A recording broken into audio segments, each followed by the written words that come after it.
Hello guys, welcome back to another tutorial video. In today's video, I'll teach you guys how you can fix your alarm not ringing or not ringing properly on your iPhone.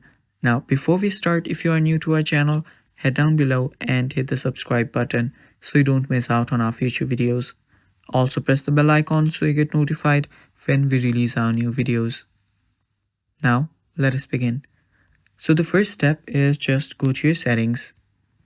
After you're there, scroll down, and after you scroll down, just find Face ID and passcode and type in your passcode. After you do that, you'll be inside Face ID and passcode. Now what you'll need to do is just scroll down. Now you will see that in your mobile, you'll have turned on this attention aware features. Just turn it off. After doing that, you can go back and just change your ringtone. Go to clock, and after you're on your clock, just select the alarm clock and change its sound. Now you can change it to whatever you want, and after you've changed it, your problem will get fixed. And that is basically it, guys. That is all for the video too. Thank you for watching. Stay tuned for more, and bye bye.